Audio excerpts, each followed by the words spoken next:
Aloha, beautiful souls. Welcome to a bonus episode on A Better World with Adrienne. I am grateful to be dropping in with you about the October 2024 astrology. So, all of this is happening early in the week. It's not really landing on a Friday. And I was like, you know what? Instead of a Friday fire, I'm just going to do a bonus episode where I just drop it whenever I feel like it because I am in charge of this channel. So, welcome to the space. This is going to be more of a rapid fire episode. So, we are not going to set an altar. We are going to dive right into the reading, right into the energy of October. So this month is pivotal. This month is monumental. First, I'm going to set the stage for what happened in September. Then I'm going to share some key moments in October. Now, I am not going to go into every single moment in October.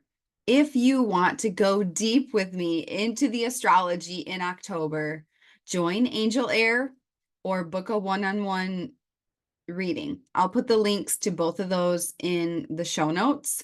That's where you can really go deep with me. Now, of course, if you want to become my one-on-one client and have me as your personal astrologer, you can do that too. It's just such a potent time to be alive, and I'm grateful to be channeling on the stars to give you a little window into what's going on.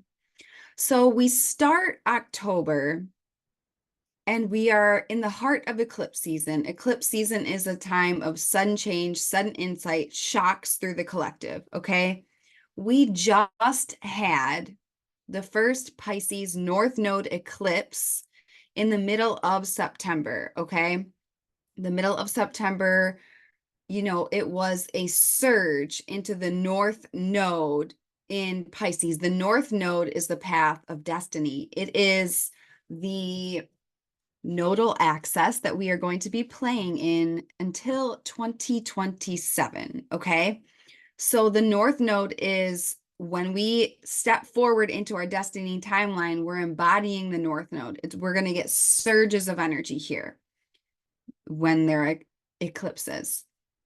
So it was the first one in Pisces. What we saw throughout the collective. So as you get to know me and the way I teach and the way I channel, it's all about the micro and the macro, how this is impacting you and how this impacts the collective. Because as a leader, as a spiritual soul, you must know how it impacts you and then be aware of how it's impacting the collective. So when you are sharing your gifts, leading your life, all of these things, you are aware of the energies. So with this surge in Pisces, we saw the biggest hurricanes to hit the US in I don't even know how long, maybe ever. So a hurricane is a surge of the ocean, right? It's a storm of the ocean. Pisces rules the ocean. So it was a very, very literal, like destructive, unstable surge in Piscean energy. Okay. So we arrive in October on the heels of that, just like surge of Pisces energy. Also, dreams were really unlocked.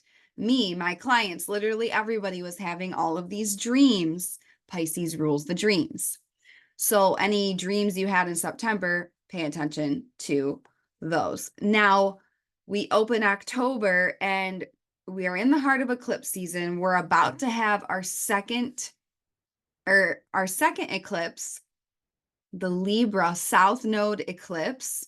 The South Node is a place of karmic purging. It is, eclipses are when spirit turns the lights. Spirit's like, yo, humanity, you're going the wrong way. Like, this isn't working. I'm just going to unplug you and plug you back in, right?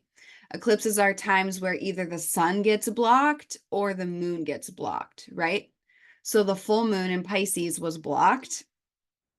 And then we had that surge, right? And now the new moon in Libra is going to be blocking the sun. So the lights are going to go out. So we must become the light, right?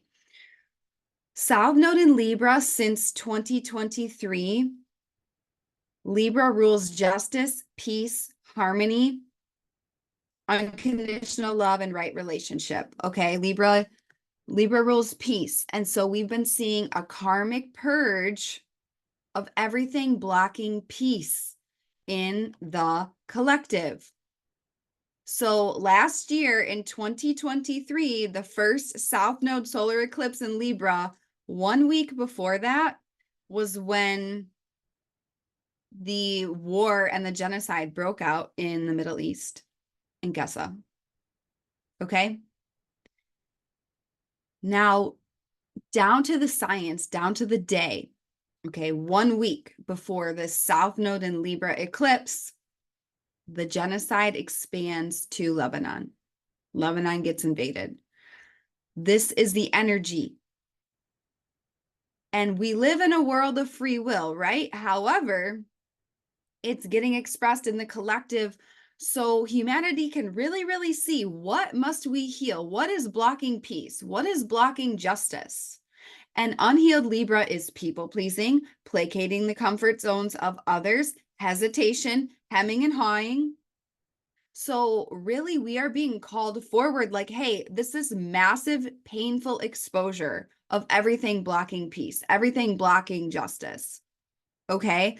We are called to release all people pleasing so we can lead. We are called to release all hesitation so we can lead. We are called to release all of these worries about what other people might think. Yo, there's people literally in active genocide right now. All of our fears, we must acknowledge them at these are cellular activations in the body that we are called to transmute. We cannot choose fear. Okay, so it's a really, really important time. It's a very volatile time in the collective. It's an extremely, extremely, extremely volatile time in the collective. So that is setting the stage for October. Now, I'm really going to zero in on 3 key things in October. Again, if you want the full deep dive into the October astrology, join Angel Air or work with me one-on-one. The links to all of that is in the show notes. So on October 2nd, we have the solar eclipse in Libra, South Node.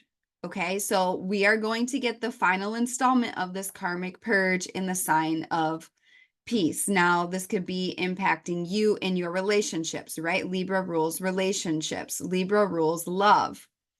So all relationships that are not unconditional love will be purged, whether you like it or not. Whether you openly accept it or spirit pries it out of your hand and forces your hand, that's the energy, right? So being in this relationship of what gets to die for the dream to live? What gets to die for justice to live? What gets to die for peace to live? What gets to die for unconditional love to live? That's what the South Node eclipse is. And with a solar eclipse, it's a new moon, but it's a new moon by way of purge. For the love of God, do not plant seeds in this energy. It's so volatile. It's so unstable. And, you know, I teach a lot of very specific practices for my clients with the eclipse. I do not recommend being outside during the eclipse. Like, when you know there's a karmic purge and everything that's blocking peace, that's when you don't, you know, take your garbage out in the alley at 2 a.m. when you could just wait till the next day, right? That's just called street smarts. So when we know this is the weather, then you can make informed decisions based on the weather. Like, am I going to wear a coat? Am I going to have an umbrella? Am I going to do this? I'm going to do that. Okay. A couple things about this South Node solar eclipse. It is conjunct Black Moon Lilith. Okay, what does that mean? Black Moon Lilith is an asteroid, and she represents the dark feminine. She actually came before Eden, before Eve in the Garden of Eden, and she represents the dark feminine that will not submit. She represents the powerful feminine. It's not this frilly princess. She actually, her story is one of injustice against the feminine. So Adam and other males in the garden force themselves onto her. And, trigger warning, because this is about being a survivor of sexual abuse. Lilith was raped, and then she was blamed for her own rape. And then she was demonized by the community and cast out. And there were all these stories made up about her, about how, oh, she eats babies and she eats children, and everybody was scared of her in the village. So this is the archetype of injustice toward the feminine. And it really is this like mama bear energy of, I am going to protect the sacred feminine. Like Libra is the feminine because it's ruled by Venus. And then Black Moon Lilith is there with like the dark feminine, the powerful feminine, the feminine that gets mad, the feminine that has rage for very good reason, right? And so the other aspect to be aware of with the South Node Solar Eclipse in Libra is that it's square Mars in Cancer. Square is a harsh aspect, okay? Square Mars in Cancer. Cancer again rules the breasts and the womb. It is the divine feminine, and Mars is the protector. It's the sacred warrior. It is aggression. It is action. It is war. So I really feel with Black Moon Lilith and Mars in Cancer, this idea of protecting the feminine, this idea of taking action to maybe even need to fight for the feminine. There's so much going on in our world where it's like, we must be prepared to protect what's important to us. And what's important to us? Justice. What's important? Peace. What's important? The feminine archetype. Like, we live in an overly patriarchal, strategic mind, like conquering mindset. And with Black Moon Lilith there, the feminine that was, completely violated and then cast out, it's like, no more will the goddess be destroyed, be demonized, be ostracized. So it's a purging of all of that injustice too.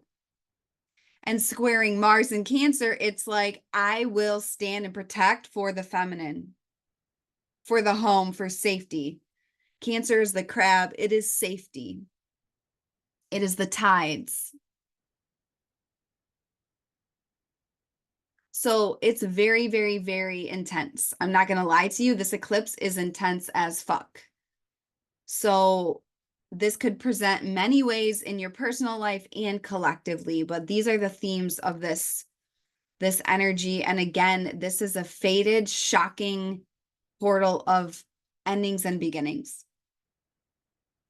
So that's the energy of the South Node in Libra eclipse. The next thing I want to share is that in the second week of October, we have two big things. Jupiter is going to be stationing retrograde, and Pluto is going to be stationing direct. So anytime a planet changes direction, it pulls focus. So Jupiter is going to station retrograde in Gemini. So everything that we learned, Jupiter is luck, abundance, expansion, opportunity in the sign of Gemini. It is the lungs. It is the nervous system. I believe I have a podcast about Jupiter and Gemini Genius. You can go back and listen to that. Everything we've learned since June of 2024, now we're going to go back and review that. So everything you have received about luck, abundance, expansion, and opportunity through the way you share your message, through the way you communicate, through the way you hold multiple truths. Gemini unhealed is spreading misinformation. It is gossip. So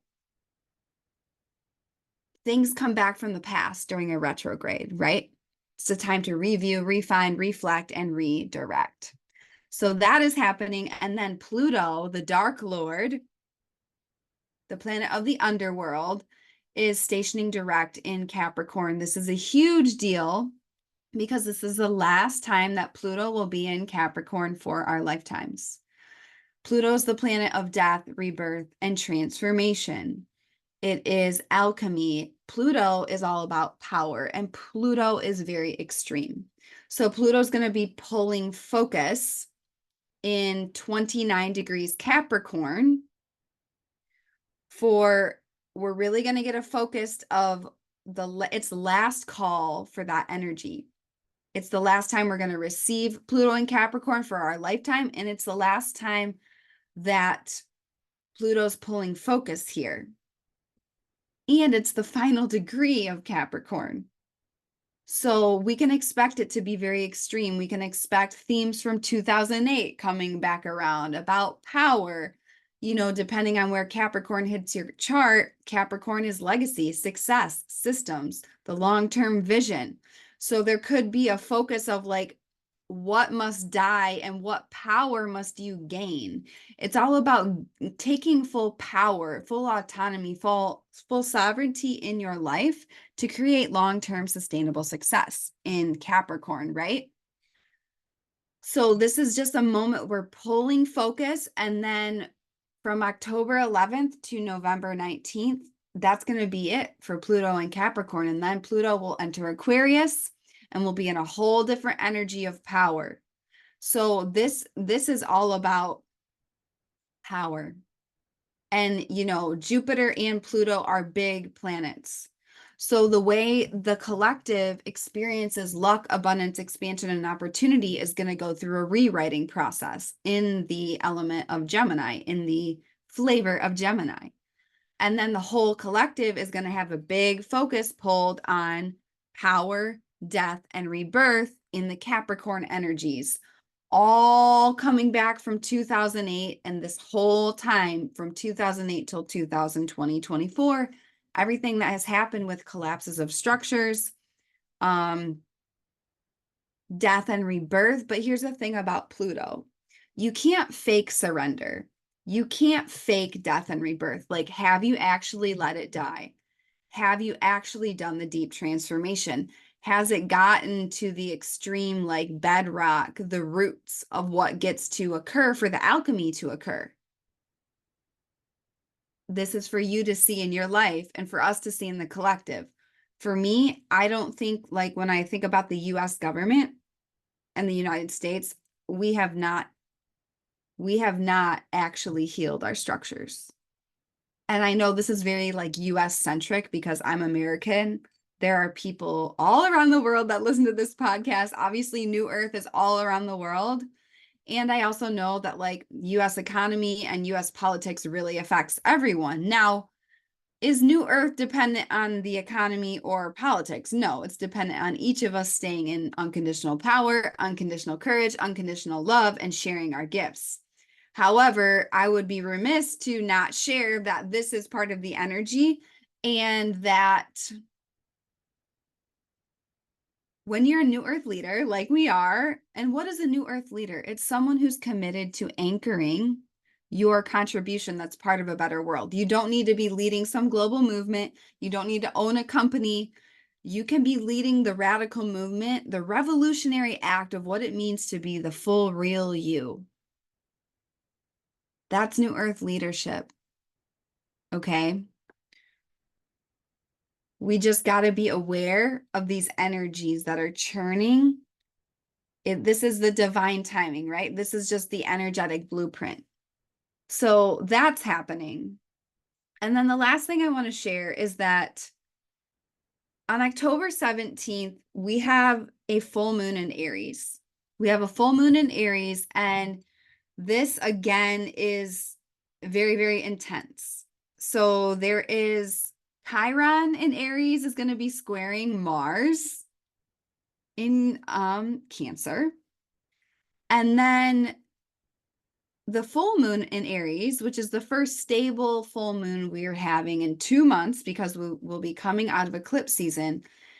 It's double purge energy because full moons are times of completion, clearing, and celebration. Aries is the warrior. It is inspired action. It is passion. It is bold moves. It is fortune favors the bold. It is also war and aggression. So there's going to be a major energetic tension in the sign of Aries. And this is also happening at the same point we had eclipses. This is happening at the same point we've had multiple squares. You know, it's just a very, we start the month with this very volatile South Node solar eclipse in Libra. Then we have Pluto stationing direct, and we have Jupiter changing direction. So these big players are changing. And then we have the full moon in Aries, and it's the same place we've had Chiron initiations all of 2024. What is Chiron? Chiron is the wounded healer. Okay.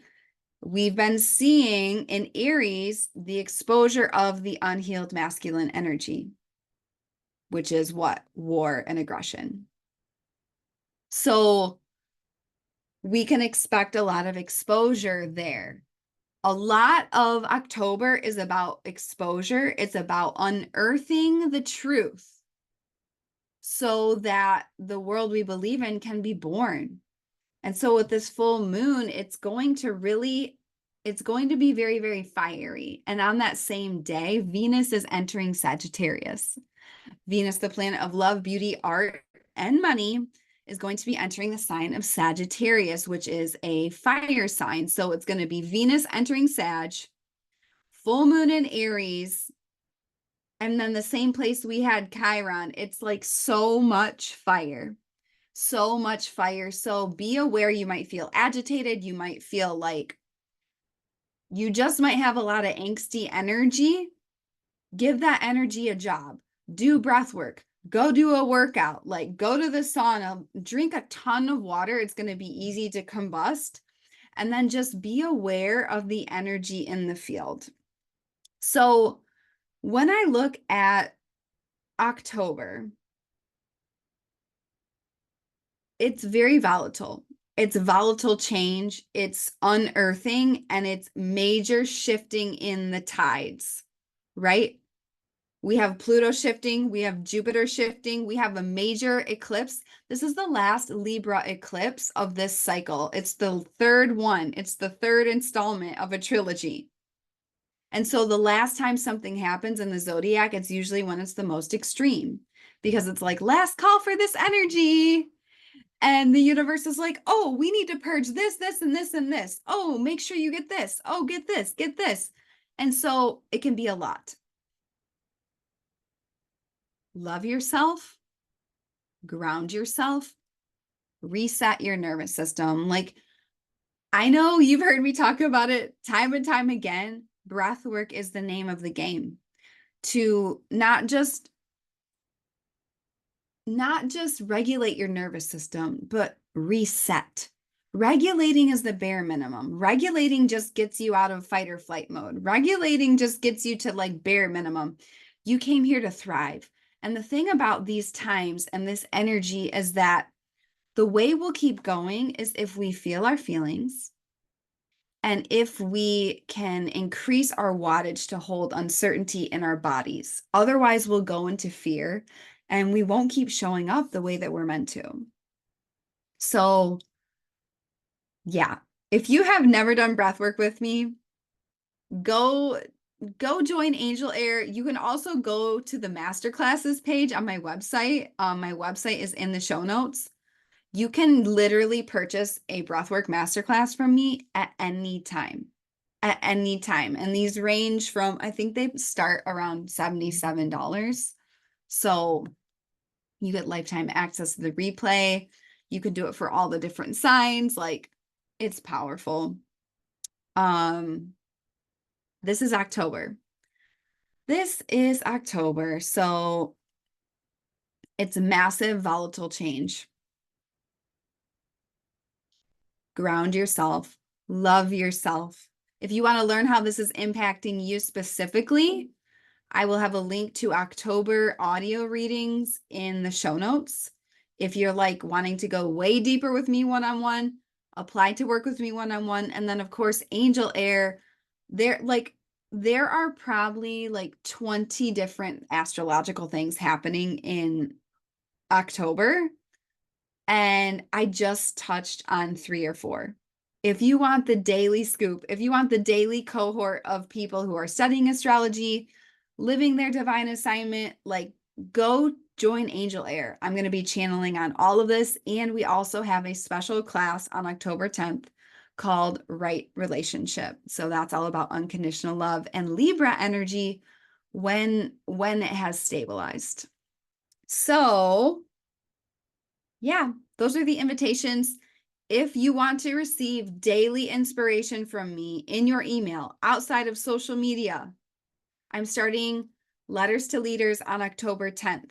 When you sign up before October 10th, you get my throat chakra clearing. So yay. I really feel called to step away from social media and really be providing daily ways that you can access power and truth and positive propaganda. So these are mini bite-sized letters of inspiration and energy, and they are starting on October 10th. So you can subscribe to that through the link in the show notes. I love you so much. I believe in you. Go out there, be the change, be the light. Have an amazing October. Love yourself through these energies. Make a stranger smile. People will need smiles a lot. We all get to smile more, okay? I think that's all I've got. Happy October. And I will see you next time on A Better World with Adrienne.